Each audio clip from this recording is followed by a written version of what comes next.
This is game 2 of the match, Seanahan versus Gamesou, the D-League Finals. I won the first game, so I'm up 1-0. Apologies for not having a banner in place. I had some issues with OBS, and I did not realize that until right before the match started. So, pathfinding is going to be good on something. Peasant is going to be good to get to teachers. If you put like a plus action card on Smithy and then pathfind it, you can get super awesome results. I think I'm just going to open Silver Peasant here. I don't see a lot else to do. None of these 4 costs are good with Peasant in the first couple of shuffles, and something like Crown, Villain, Outpost will all be good, I think. Lurkers will be okay, like if you can line them up and get the King's Court, but if you don't line them up, then your opponent just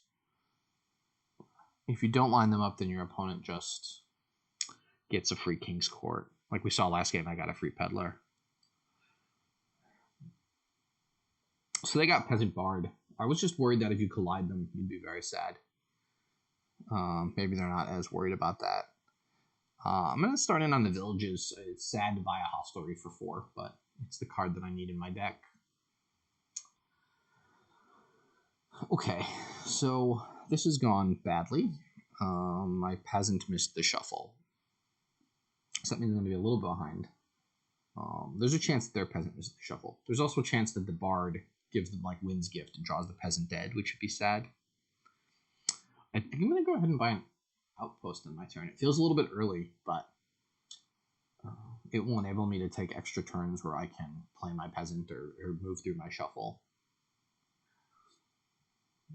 There's no way to thin here, but you can get sufficient hostelries and smithies that stuff works out for you. We'll see what they do on their 5. Got a Crown. Yeah, that seems reasonable. Something I see a lot is I buy a second terminal and then I draw it on turn 5 with my first terminal that missed, which would be sad, but you know, it is what it is. Okay, so 5. I have a hostelry down there, so I'm thinking about demanding a smithy, but I think it's probably just better to get another Peasant, because if I'm going to get a teacher, I then also want a disciple. So like something like Peasant Lurker.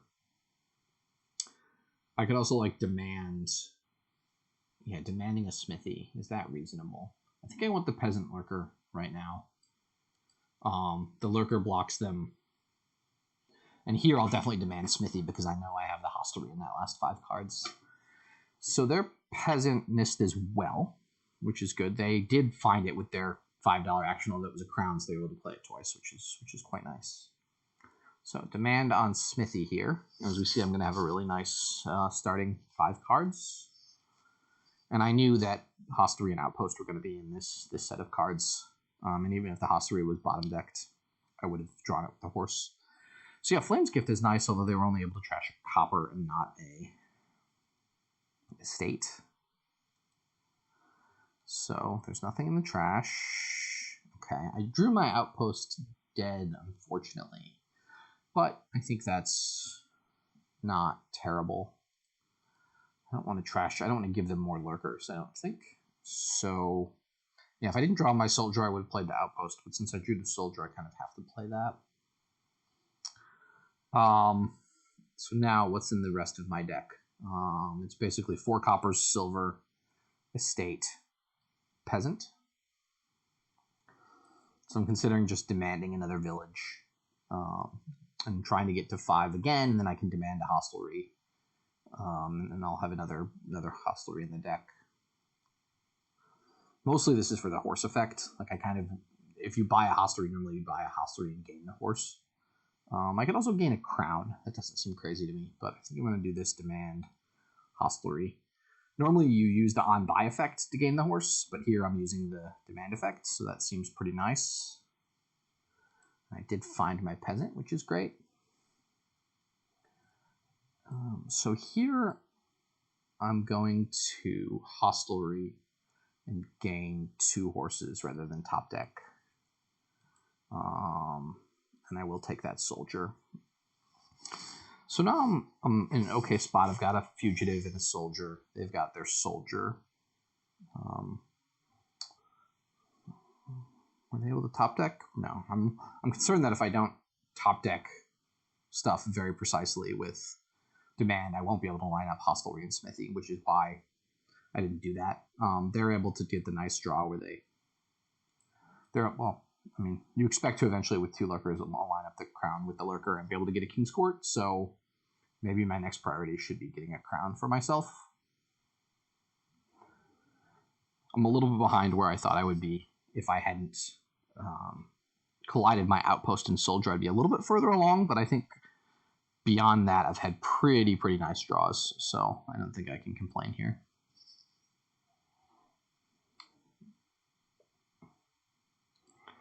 Yeah, the decks are never going to be thin, but if you get enough smithies, smithy potentially with plus action on it, it's like a super lab. You can play a bunch of those, and you can disciple a smithy to gain more smithies. Okay, this wasn't terrible. I'll go ahead and get the second lurker. And I did draw smithy and hostelry here, so that's nice. So the lurker doesn't do anything for me. So I'll just play the soldier. I played I've played all my hostelries now, so I can potentially demand another hostelry here, or I can get the crown. My next hand should have my fugitive in it, but it's not guaranteed, is it? I have. Do they have any horses? Do I have horses down there? If I have horses down there, then it is pretty much guaranteed. It's also probably going to miss the shuffle, unfortunately, but I'll go for the crown now and get a second fugitive.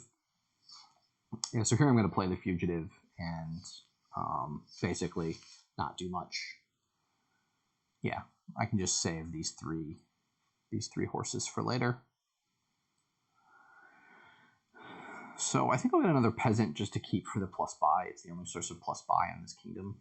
So, and I will get my disciple.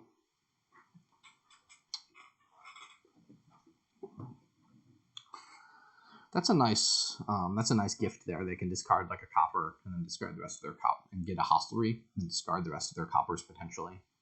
They went with the smithy instead. So I have to actually think here. My first instinct is just to play this smithy. If I draw disciple, I'm very upset. That's only 3 and 19, so I think I have to go for it. Yeah, I drew 2 actions in an estate, so it's not terrible.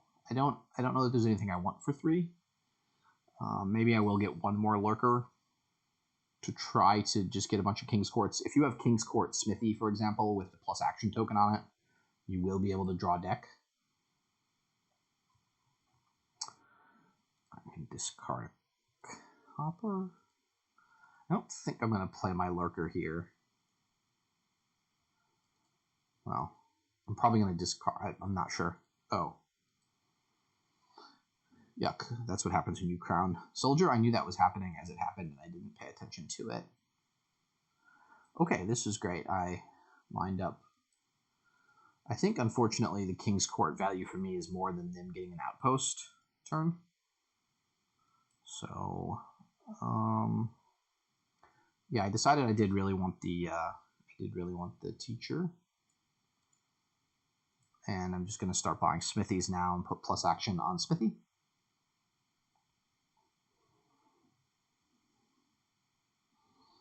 So they're able to King's Court a lurker, which is nice. They can get an outpost in another King's Court. Certainly I'll be looking to do King's Court tricks myself pretty soon. I'm probably going to crown the fugitive unless I draw something good here. Okay. Crown the fugitive. Discard a copper. Discard a copper. Play all this. Okay, I did not find my teacher yet. And that's pretty much all of my villages. I'm going to play that so I can trash a King's Court, gain a King's Court, and I think I'm going to demand a hostelry. the top of my deck, and I can also gain the 2 extra horses here. And I'm going to keep the peasant and take a disciple. Okay. So king the horse. That gives me tons of actions. Play the horse. So I really want to buy a smithy here. I think I'm going to do Disciple the Lurker. Fortunately, I think the smithy is actually the best card for my deck right now. So just going to gain a whole bunch of smithies and change these settings. So I'm going to default keep the peasant and default keep the disciple. I don't think I'm going to want to exchange those the rest of this game. So I'm ahead on teacher-disciple stuff. They still haven't moved their fugitive along, but they're going to do 2 fugitives this turn. So they're going to be closing in. They've got the extra crowns on me. We have the same number of king's courts. They've now got their outpost. So I don't feel like I'm inherently significantly ahead because I got my teacher up first. It is going to be a little bit nice though. What we'll see is if I can, for example, king's court a disciple, then I can get a really commanding lead. But the deck is big enough that seems pretty tough to do. And I've already seen my disciple, so it's going to be a little tough to find it. Although I think I have, no, I'm out of horses. So yeah, king the crown is quite nice, and they're going to get an outpost turn here as well. I think they have both the silvers. No, I must have 1 silver. So economy is going to be a little bit tough to come by. They've got this extra bard. Mostly I'll be using lurker to gain stuff. And then potentially, potentially grab a villain, or maybe just a gold or 2 when I want to move to provinces. That doesn't seem right. Probably I would want to play king's court and a bard for economy.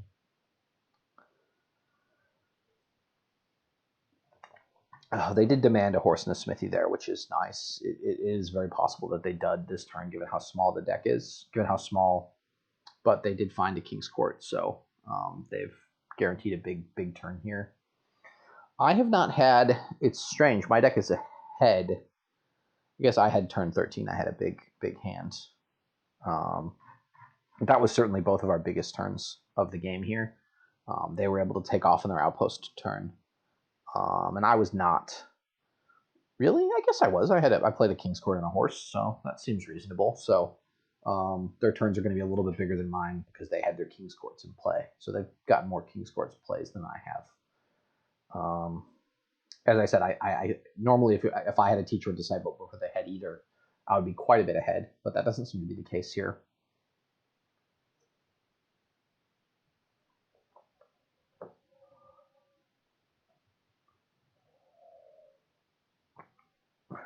And it's somewhat looking iffy if I'm going to be able to draw my deck on this turn as well, if I don't find a king's court near the top.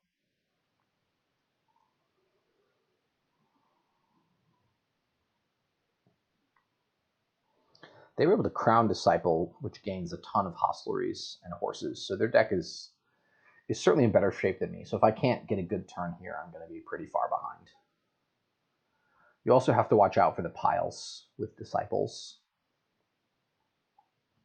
Yeah, their next turn is going to start with 5 horses on top, 10 horses on top, maybe even. How many horses did they gain? 5? Yes, they're going to have a whole bunch of horses down here. Although, yeah, do they have another king's court even? They can draw this king's court and play king's court on the bard. It's not crazy if they have another lurker that they pile out here. King's court, smithy, hostlery. So yeah, if they've got a lurker in hand, which they have 2, this should be a good game. I don't think I could have done anything around it. My deck was behind. I had to hope that they dudded on one of these 2 turns, which it was unlikely here on the outpost turn. It was possibly unlikely, but they may have known that they had a hostelry on top, so hostelry smithy. They may have even known they had a king's court on top. I'm not sure. But if they just play 2 lurkers, and they should have a couple lurkers, they can just trash 6 actions and buy an estate and win. So well played by them. I think even back at the beginning, we had... Yeah, I had a little bit of unfortunate collision, but my travelers moved along just fine. Yeah, I was just not able to... Maybe their lurker plan was better. I don't see anything definitively that they did wrong, but I don't see anything that they did wrong, and their deck did the thing that they did. They play Crown and Lurker, get a King's Court. They're a little bit slower to move their travelers along. I did some nice stuff with Demand, but they also did some nice stuff with Demand. So this seems like it should just be... Not sure why they trashed. That was a win. And they're going to King's Court this Lurker, but there's Smithies, King's Courts, and if they have a Lurker, they can just trash 3 actions and buy 2 Lurkers and an estate. So yeah, this is a good game for them. Well played by Gamesou. I'll let them finish it out. Although they're taking longer. I'll give them about 15 seconds to finish it out, and then I'll resign. Because they have a win. They can just click end actions, buy 2 Lurkers and a estate and win. Okay. They were taking too long, although they were just about to get there. Good game for Gamesou. We're tied 1-1 going into game 3.